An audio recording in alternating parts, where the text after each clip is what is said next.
Hi, and welcome to Creepy Crime Story, where the darkest truths aren't imagined. They're real.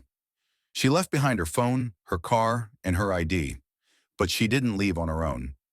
In Clarksville, Tennessee, when a woman disappears before sunrise, the silence that follows says more than any witness ever could. This is the story of Megan Raymond and the chilling trail that led us to a shallow grave 3 hours away.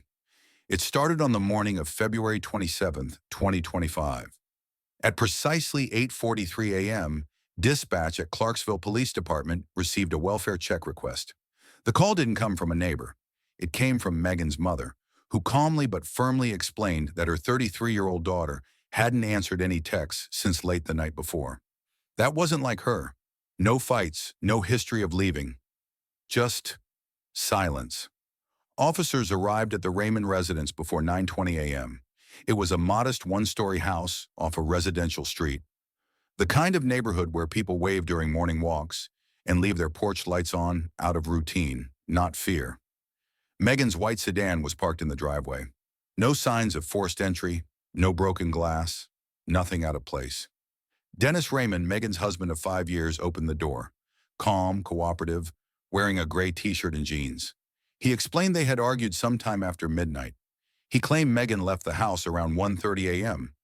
on foot to clear her head. No jacket, no phone, no wallet. That's what stuck. No phone. Her Samsung was found resting on the kitchen counter, screen locked, battery still half full, wallet on the side table, keys in the bowl by the front door. Megan wasn't missing. Megan was gone, and it didn't make sense. A sweep of the house was authorized under exigent circumstances. Officers documented the layout: tidy kitchen, living room in order, bedroom with sheets pulled tight. The only room that appeared used was the den. Couch cushions sunken in, a laptop left open, and a faint smell of bleach near the hallway. No visual signs of a struggle, but enough inconsistencies to prompt escalation. By 1:10 p.m., detectives from Montgomery County Sheriff's Office had been briefed. They began forensic processing. Luminol tests were inconclusive. Not enough time had passed for detectable decomposition, and the area was too clean. Too clean was a problem. At 2:32 p.m., they pulled footage from nearby Ring doorbells. The neighbor across the street had a direct view of the Raymond driveway. Between midnight and sunrise, there was no sign of Megan leaving. No pedestrian activity, no car pulling out, nothing. Dennis's story was falling apart, quietly. Text data pulled from Megan's device revealed a final message time-stamped 1:42 a.m. It read, "Okay, I'm fine, just needed to cool off." The syntax was wrong. Megan always used punctuation, always capitalized her sentences. Her sister confirmed, "That's not how she texts. That wasn't her." The timeline was unraveling. If she left at 1:30 a.m., why did her phone send a message 12 minutes later? From inside the house, detectives reviewed Dennis's statements again. He claimed to have fallen asleep on the couch. Couldn't recall exactly when. Couldn't recall hearing the front door open again. Said he didn't worry when she didn't come back by morning. She just needed space, he'd said. But the way he said it felt rehearsed, as if he'd practiced for a question he hadn't been asked yet. At 5:45 p.m., officers served an emergency preservation order on Dennis's phone and vehicle. The truck, a gray Dodge Ram, was parked along the side of the house. A quick visual inspection showed traces of red clay along the tire treads, inconsistent with paved surfaces around the neighborhood. The tires weren't just dirty, they were coated. They also discovered that Dennis had visited a car wash at 6:15 a.m. Surveillance footage retrieved the next morning would confirm that. He wasn't getting ready for work. He was cleaning something. At this point, Megan's case was no longer a missing persons report. It was an unfolding forensic investigation. Investigators built a profile. Megan was a dependable administrative assistant at a pediatric clinic. No criminal history. She showed no signs of depression. She had dinner plans the following weekend. Nothing in her digital footprint suggested intention to run, and no friend or family member reported recent distress, with one exception. A coworker quietly mentioned Megan had once confided that she felt boxed in at home, controlled, that she had stopped using shared devices, including her tablet, that she'd recently started deleting her texts. She didn't say he hit her. She just said he watched everything. The control wasn't overt, but it was present. Detectives noted it, because in cases like this, power doesn't always come in blows. Sometimes it comes in passwords, questions, and the erasure of space. A forensic sweep of the truck was scheduled. Soil from the undercarriage was taken for lab analysis. They also secured search warrants for the home, Dennis's phone, and any external drives. Back at headquarters, the tone had shifted. "We're no longer assuming she's missing," one detective said. "We're assuming she didn't leave."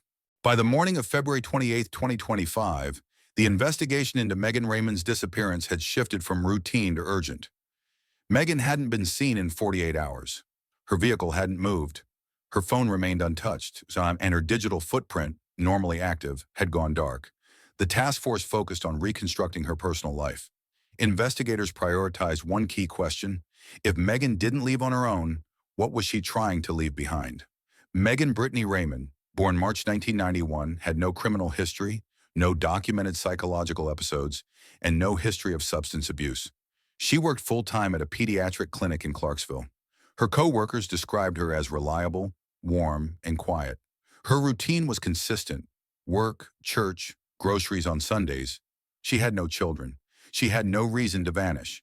She had, however, changed in the last 6 months. A forensic interview with one of Megan's close colleagues revealed that Megan had recently started arriving to work early, sometimes an hour before clinic hours. When asked why, she simply said, "It's easier to breathe here."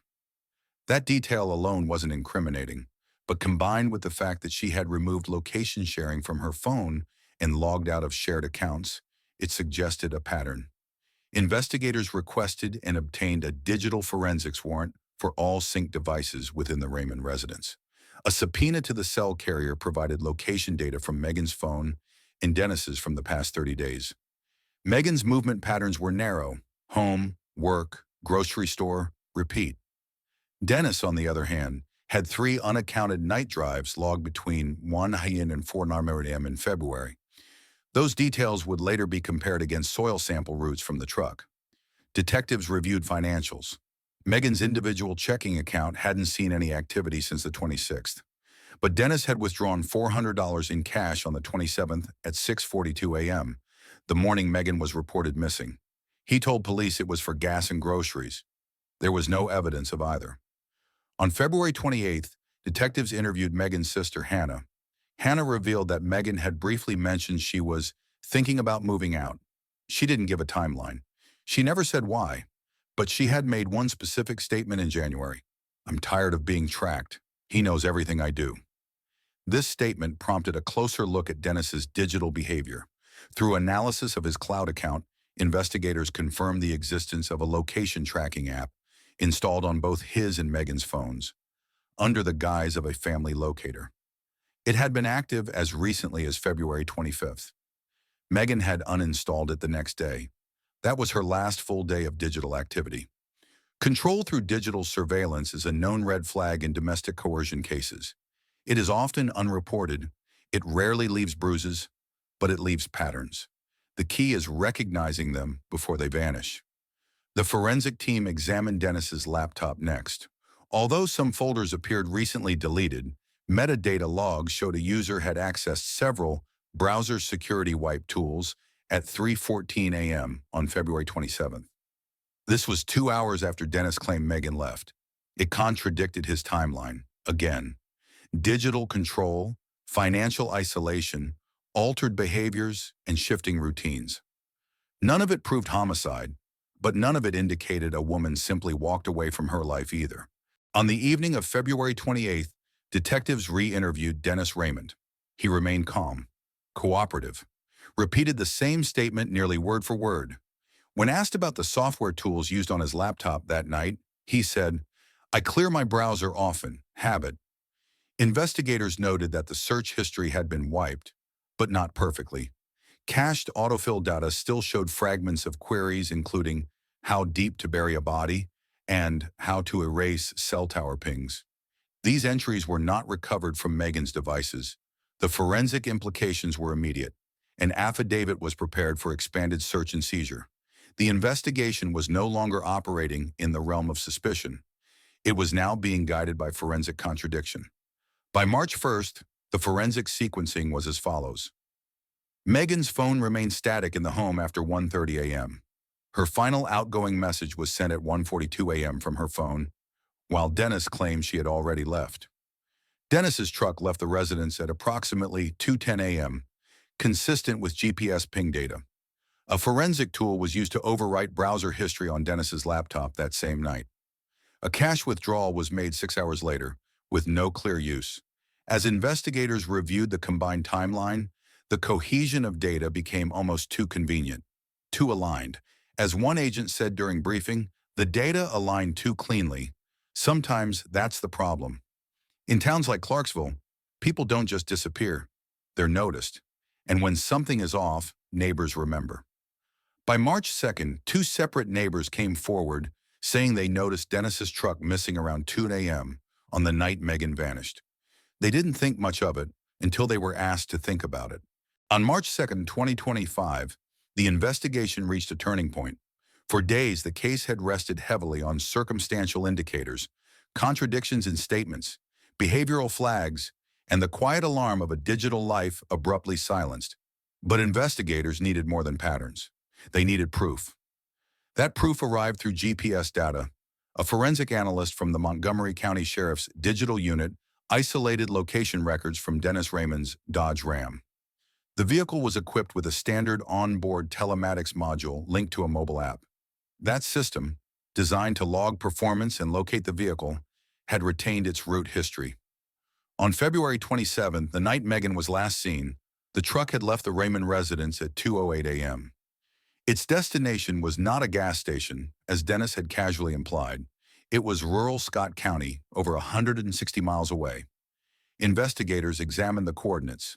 The system logged the truck pulling off a narrow, unpaved road at 4:19 a.m., then remaining stationary for 46 minutes before returning.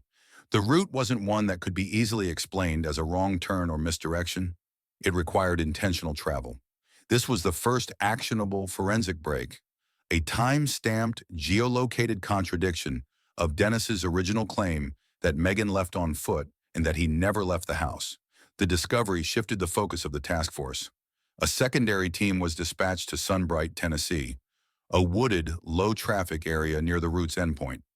Officers canvassed the site marked in the truck's telematics log. What they found wasn't a body, not yet, but what they did find were tire tracks, deep, heavy tread, impressions consistent with the Dodge Ram's make and model. The surrounding soil was soft from recent rainfall.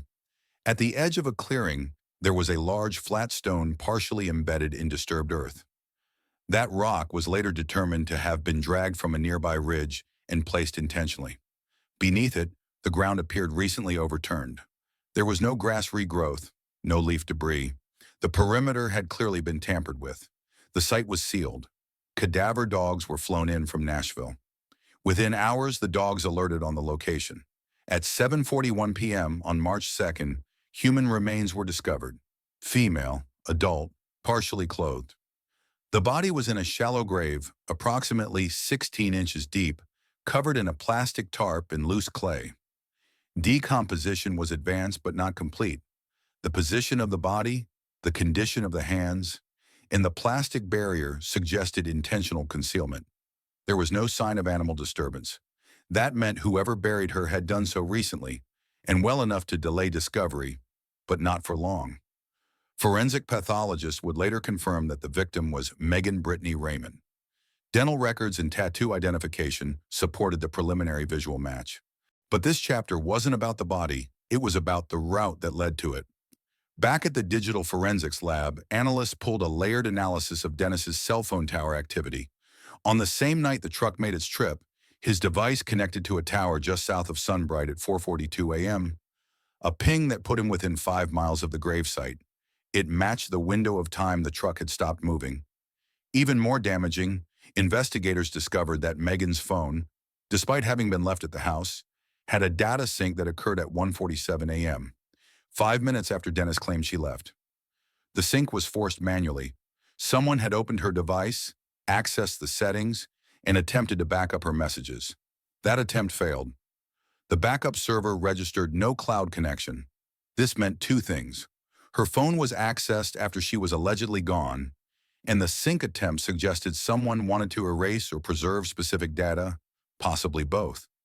When investigators compared this timeline against Dennis's known activity, they found no explanation for the 2:08 a.m. vehicle departure, no rationale for the 4:42 a.m. tower ping, and no witness who could confirm his presence at home during that window. At this stage, the pieces weren't just suspicious. They were contradictory, objectively, measurably. Still, the department refrained from making a public statement. No arrest had been made. The body, while identified, had not yet undergone full autopsy. The cause of death was not confirmed, and the team needed the next step: trace evidence. Back at the Raymond residence, forensic examiners returned to the truck with renewed focus. Under the wheel well and in the inner tailgate lining, they recovered traces of soil matching the Scott County location.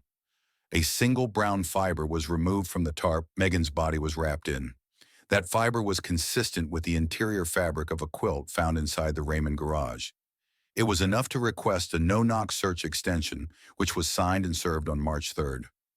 Detectives noted that Dennis remained cooperative, but increasingly rehearsed. His statements were short, deliberate. When asked about the GPS data, he claimed, "I went for a drive, couldn't sleep." When asked about the soil, he said, "I've been out that way before." He gave no reason for the early morning trip, no destination, no contact along the way. The explanations were vague and growing thinner by the hour. As one investigator noted in the case summary, "We no longer needed a confession. The data already spoke." By the morning of March 3rd, 2025, the site in rural Scott County had been secured as an active crime scene. The area was remote, bordered by unmanaged woodlands with no surveillance, no through traffic, and no nearby residences. Access required either familiarity or GPS routing. The coordinates matched those from Dennis Raymond's Dodge Ram location data almost exactly. The body recovered from beneath the shallow grave was in advanced stages of decomposition, but intact enough to initiate full autopsy. The local coroner ordered immediate transport to the State Forensic Pathology Lab in Nashville, under chain of custody. Identification through dental records was confirmed within 12 hours. The remains belonged to Megan Brittany Raymond. Autopsy began the following day. The cause of death was determined as mechanical asphyxia consistent with manual strangulation. Petechial hemorrhaging was evident in both eyes. No fractures in the hyoid bone, but laryngeal bruising was significant. There were faint pressure marks on the neck, 4 distinct finger points, one overlapping the tracheal area. The force applied had been deliberate and prolonged.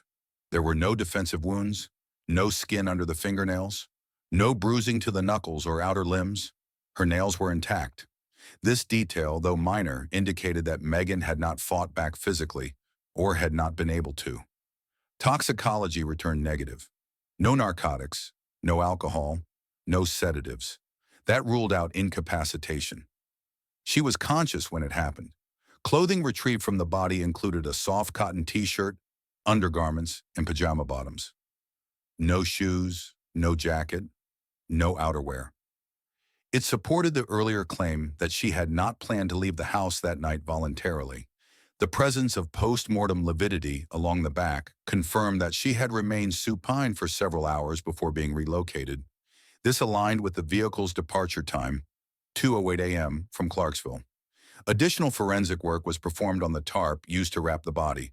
Trace analysis recovered 2 fibers embedded in the folds. One matched the brown interior fabric of a garage quilt previously retrieved from the Raymond home. The second, synthetic, blue, was consistent with the nylon lining of a pair of gloves, also found in the resident's laundry bin. Soil comparison was conclusive. Granular composition, pH level, and mineral density from the inner wheel wells of Dennis's truck matched samples collected at the gravesite. This included a specific clay profile unique to the Sunbright region, iron-rich, oxidized, and uncommon outside that geological pocket. A secondary examination of the burial method was recorded.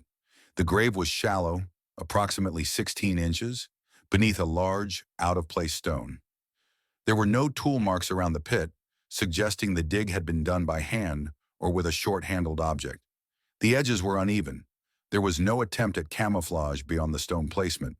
Investigators photographed and documented the scene extensively. Based on decomposition stage, ambient temperature, and entomological evidence, pathologists estimated time of death between 1:45 and 2:30 a.m. on February 27th. The timeline overlapped directly with the unscheduled movement of Dennis Raymond's vehicle. There was no recorded movement of Megan herself after 1:42 a.m., the timestamp of her final outgoing message. The evidence presented a progression of fact, not assumption. A woman known to be alive at 1:30 a.m., unarmed, with no physical signs of violence prior to that night, was now confirmed dead by asphyxiation. Her digital trail ended where the soil began. Her body had been transported. The concealment attempt, while insufficient, was not impulsive. The tarp, gloves, and location indicated premeditated concealment, even if not premeditated murder. Investigators submitted the full pathology report into case documentation on March 6th. The forensic lab included comparative photographs of the body, ligature impressions, and the tarp fold pattern. It was paired with the Dodge Ram's telematics map and time-stamped call records from Dennis's phone. There was still no formal charge. The legal process required corroborating testimonial evidence, beyond physical correlation. But for the detectives working the case, there was no remaining ambiguity. They had the route, they had the body, they had the grave, and they had the data. The only thing missing was an explanation that made sense. When asked to provide one, Dennis Raymond declined to offer a new statement. By March 6, 2025, the physical evidence had drawn a path through the investigation like a straight line. But a single voice, one person stepping forward, shifted the case from a forensic puzzle into a prosecutable narrative. The man who came forward wasn't a stranger. He was someone Dennis Raymond had known for years. In the early hours of March 3rd, this witness, whose identity was initially sealed by law enforcement, contacted the Clarksville PD and asked to speak with a detective. His statement wasn't brief. He spoke for nearly 3 hours. According to his account, Dennis had reached out to him via phone at approximately 6:23 a.m. on February 27th, just hours after the GPS timestamp showed the truck returning to Clarksville. The caller sounded unsettled. The witness described it plainly. He wasn't crying, he wasn't frantic, but he said, "I need help. Something happened. I didn't mean for it to go this far." The details he provided weren't vague. Dennis had allegedly asked him to meet at a gas station on the outskirts of town.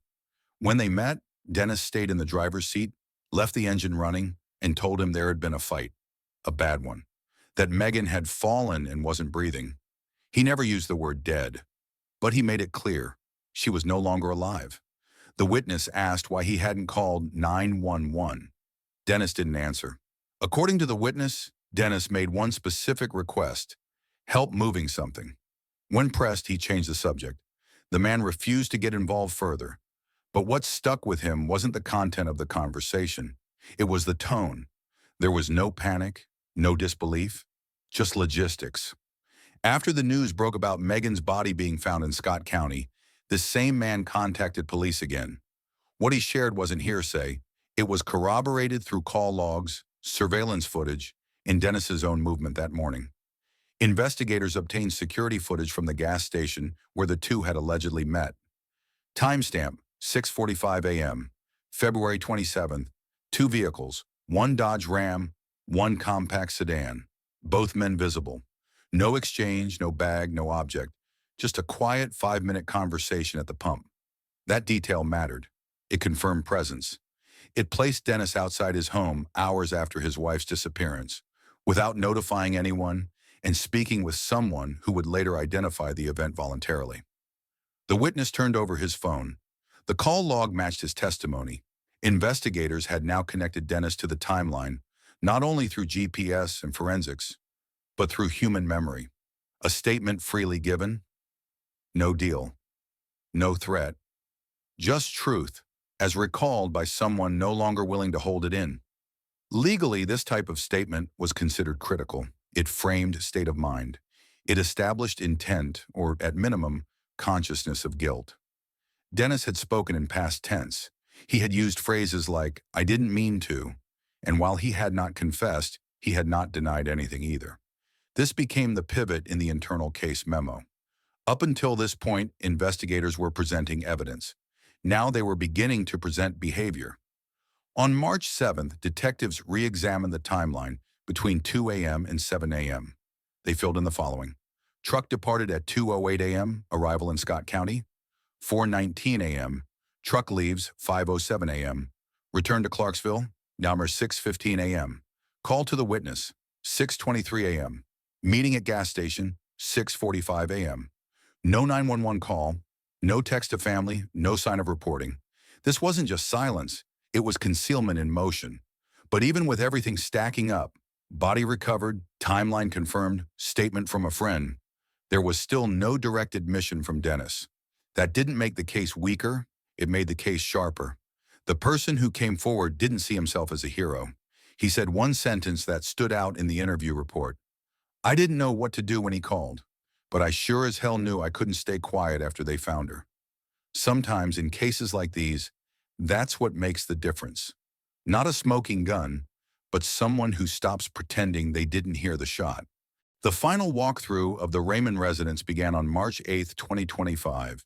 Detectives from the forensic unit were accompanied by crime scene technicians equipped for high-sensitivity trace collection. This wasn't a search for obvious evidence. They had that already. This was a review for what remained invisible unless you knew where to look. The focus was the hallway leading from the bedroom to the back of the house. The area had been cleaned thoroughly, but the flooring still held microabrasions. Under forensic light, minute inconsistencies in surface patterning were flagged. Too clean in sections, with irregular streaks of diluted bleach residue along the baseboards. The chemicals had been used recently and unevenly, suggesting a rushed wipe down rather than scheduled housekeeping. Behind the bedroom door, investigators found a segment of carpet padding that fluoresced under ALS. It wasn't blood, not visibly, but was confirmed by a field test to contain a trace amount of protein-based fluid. Samples were taken and sent to the state lab. DNA would later confirm the trace belonged to Megan. Her clothing from the grave site, already processed, revealed an additional clue. Small carpet fibers adhered to the back of her pajama top. These did not match the rug found in the master bedroom, but they did match a cutout section from the hallway runner, which had been replaced 2 days after her disappearance. A receipt from a local home supply store, dated February 29th, documented the purchase. The rug swap hadn't been mentioned in Dennis Raymond's previous interviews. One cabinet in the laundry room contained a bottle of enzyme-based cleaner, unopened. But below it, an open box of gloves was missing several pairs. This matched the glove fiber found in the tarp. Nearby, one latex glove had been discarded under the water heater, overlooked, partially melted from ambient heat, but recoverable. Swabbing revealed traces of Megan's epithelial DNA, consistent with post-mortem handling. The autopsy report had already confirmed that Megan showed no injuries indicating defense. Her nails were clean, undamaged, but lab analysis of the interior of her upper lip showed pressure bruising consistent with a hand covering her mouth. The bruises were faint and internal, only visible through cross-sectional tissue analysis. There was no sign she cried out. That mattered. Investigators cross-checked Dennis's original statement once again. He said she walked out after an argument, but her shoes remained by the door. Her smartwatch was charging, her phone left behind. There was no jacket missing. It had been 41 degrees that night. She would not have left in sleepwear. Combined with the other data, trace proteins, rug fibers, mismatched cleaning, undisclosed disposal, detectives outlined a clear event structure. Megan was killed in the house, likely in the hallway. Her body was temporarily left in that position before being moved to the truck. The disposal site was selected with forethought, and a cleanup was attempted, but not with professional knowledge. For a jury, this wasn't about storytelling. It was about sequencing, and the sequence no longer had gaps. In a final pre-arrest report, one line stood out from the forensic summary. There is no forensic evidence of struggle, only of containment. That's what struck most people familiar with the case. Megan didn't run. She didn't scream. She didn't resist. Either she never had time, or she never believed it would go that far. There's a quiet form of danger in homes like that. It doesn't break down the door. It doesn't leave a mess. It waits until no one else is watching and decides it's done pretending.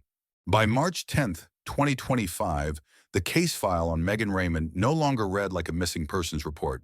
It had shifted into a comprehensive behavioral analysis backed by forensic confirmation. But there was one element that had not been fully documented until now. What investigators needed to understand wasn't just how Megan died. They needed to understand how she lived in the months leading up to her death. Detectives returned to those closest to her, not to ask about the night she disappeared, but about the atmosphere that surrounded her daily life. What emerged was a consistent pattern. Megan had become quiet, reserved, intense for no reason. Not anxious, just always calculating, always cautious. Her co-worker at the pediatric clinic recalled that Megan had stopped using her personal phone for anything except calls. She no longer responded to group texts. She avoided after-work dinners. She asked to switch her desk away from windows. A close friend described something more specific.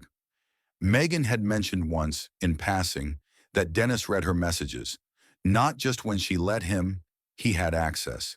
She didn't say how, but it was enough for her to start deleting her call history every night. The forensic review of Dennis's personal devices confirmed the presence of tracking applications, but what mattered more was that they had been installed long before Megan's disappearance. They weren't tools of panic, they were routine. Dennis had remote access to her location, calendar, and synced messages through a shared cloud account. Megan had tried disabling it twice, according to data logs. Each time, access was restored from his login within 48 hours. None of this was illegal in the context of a shared household, but in the context of psychological control, it was foundational. There were no police reports, no domestic violence history, no visible bruises, but the surveillance had been constant, and it wasn't limited to the digital. Detectives reviewing security footage from neighbors found something subtle. In two separate recordings, one from January, one from early February, Dennis can be seen waiting outside the clinic in his truck, parked diagonally across the lot. No scheduled appointment, no pickup, just waiting. When asked, co-workers said Megan never mentioned it, but one receptionist recalled walking her to the parking lot 3 times in February. Just in case, she'd said. That phrase appeared again in her journal. Megan had kept a small notebook, found in a kitchen drawer under loose coupons. The entries weren't dated, but they weren't random either. One page read, "If something happens, I didn't leave because I wanted to." Another page listed steps for changing passwords, followed by 4 crossed-out provider names. Nothing definitive, but enough to build a pattern. Megan had anticipated losing her privacy, and she had prepared for the possibility of not being believed. This was never about one moment. It was about erosion over time. Dennis didn't threaten her. He didn't isolate her physically. He didn't need to. He occupied her calendar, her phone, her digital shadow. By the time she tried to create distance, her life had already been narrowed to a routine that could be tracked, confirmed, and, eventually, intercepted. From a prosecutorial perspective, these were not charges. But from a forensic standpoint, they filled in the motive. Not passion, not rage, control. The night Megan disappeared wasn't an explosion. It was an execution of a pattern that had already been set in place. The cleanup, the disposal, the removal of carpet, the digital wipe, all of it reflected preconditioned behavior, control followed by erasure. Investigators added a supplemental profile memo to the case file. It focused on coercive control, not as a criminal charge, but as behavioral context. Because understanding motive wasn't just about proving guilt. It was about documenting why some victims never run, why they don't scream, and why they're believed only when it's too late. There's no autopsy for manipulation, no visible fracture for surveillance. But in homes like Megan's, power doesn't need volume. It just needs access. On March 3, 2025, shortly before dusk, the Montgomery County District Attorney signed the arrest warrant. It came after 9 days of coordinated forensic review, 3 cross-agency data pulls, and a 312-page internal case report. The charge, murder in the first degree. The subject, Dennis Raymond, husband of the deceased, Megan Raymond. The arrest was executed just after 6 p.m. by officers with Clarksville PD and the Tennessee Bureau of Investigation. It was quiet. Dennis did not resist. He didn't ask questions. He didn't speak. At the time of his arrest, He was alone at home. The Dodge Ram, the same vehicle traced by GPS to the shallow grave in Scott County, was parked in the driveway, untouched since its forensic seizure. Inside, detectives found his bags half-packed. There were no airline tickets, no cash bundles, no firearms. But a printed list of Megan's bank accounts and the names of two out-of-state attorneys raised enough questions to reinforce the urgency of the arrest. Dennis was taken into custody and held without incident. Bail was set at $2 million. As of June 19, 2025, he remains incarcerated at the Montgomery County Jail, awaiting grand jury review. He has not entered a formal plea. His defense attorney issued a brief statement on March 5th. My client maintains his innocence and looks forward to a full and fair process. No further comment has been made since. The formal closing of the investigation came on March 10th. Detectives delivered the final evidence submission to the DA's office. Fiber analysis, GPS trace results, toxicology reports, and the full autopsy narrative. The last item in the package was a recorded statement from Megan's former co-worker, describing the subtle fear in her voice the week before she vanished. There were no missing links. The timeline was confirmed. The forensic picture was whole. The silence surrounding Megan's final hours was no longer a void. It had become data, pattern, behavior, cause. But even when all the pieces fit, there's no satisfaction in a case like this. Only conclusion. On March 12th, Megan's family held a private memorial.